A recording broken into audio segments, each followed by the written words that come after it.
নমস্কার বন্ধুরা, Riya kitchen blog ক্যানিংয়ে আপনাদের সবাইকে স্বাগত। আশা করি আপনারা ভালো আছেন। আবার আপনাদের সামনে একটা নতুন রেসিপি নিয়ে চলে এসেছি, লাউ চিংড়ি। চিংড়ি তো আমার হাতে দেখতে পাচ্ছেন কাটা রয়েছে, আগে থেকে কেটে হলুদ মাখিয়ে লবণ মাখিয়ে রেখেছি। আর লাউ চিংড়ি বানাবো। আর ভিডিওটা স্কিপ না করে পুরো ভিডিওটা দেখতে থাকুন। কড়াটা আমার গরম হয়ে গেছে, তেল দিয়ে দেবো।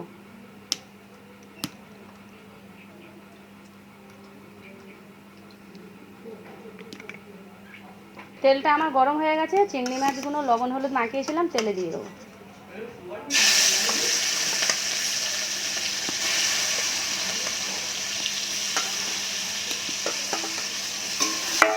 চিংড়িগুলো আমি তেলে দিয়ে চিংড়িগুলো আমি ভাজতে থাকবো।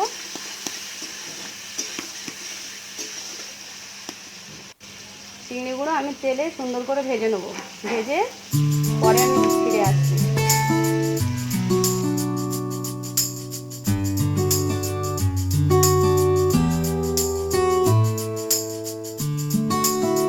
চিংড়ি মাছটা আমার ভাজা ভাজা হয়ে গেছে, এবার একটা প্লেটে তুলে নেব।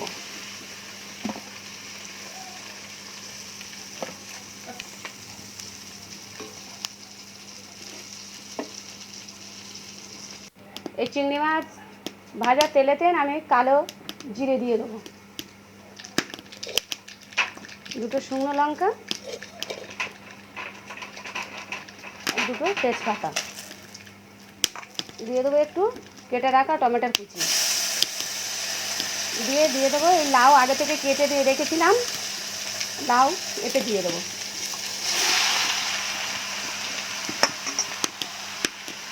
দিয়ে এটাকে নাড়তে থাকবো।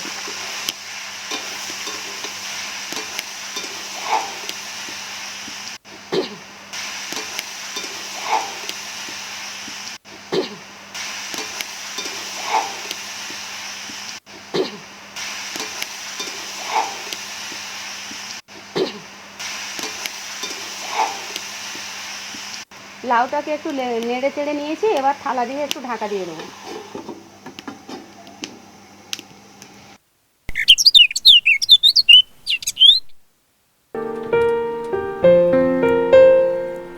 চাপাটা খুলে আমি একবার দেখে নেবো, একটু নেড়ে চেড়ে দেবো। দিয়ে এবার মশলা এর সঙ্গে অ্যাড করব।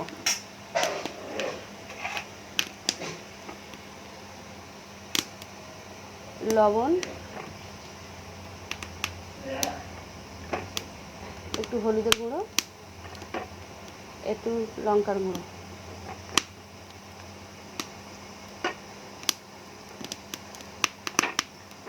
একটু ধনে পাউডার, একটু জিরে মরিচের গুঁড়ো দিয়ে এটাকে একটু নেড়ে চেড়ে দেবো।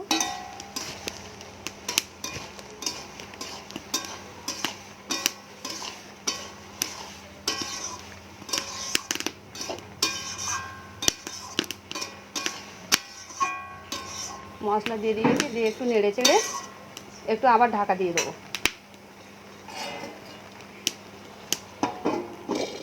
তরকারিটা আমি লাউ তরকারিটা ঢাকা দিয়ে রেখেছিলাম, তরকারিটা খুলে দেখবো কী অবস্থায় আছে। আমার লাউটা সিদ্ধ হয়ে গেছে।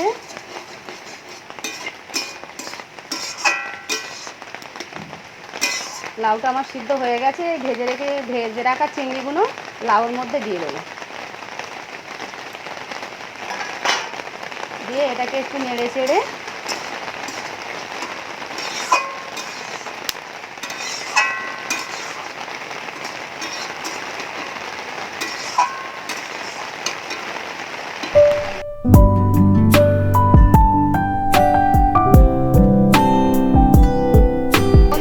লাউ চিংড়িটা রেডি হয়ে গেছে, এবার নামিয়ে নেবো। নামানোর আগে একটু গরম মশলা ছড়িয়ে দেবো।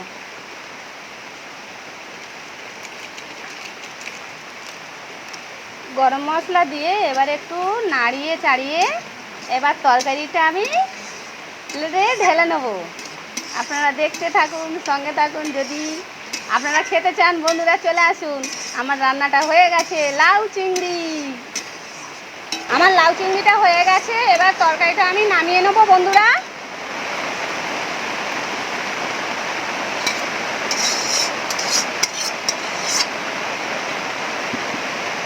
তরকারিটা দেখে লাউ চিংড়িটা দেখে যা মনে হয়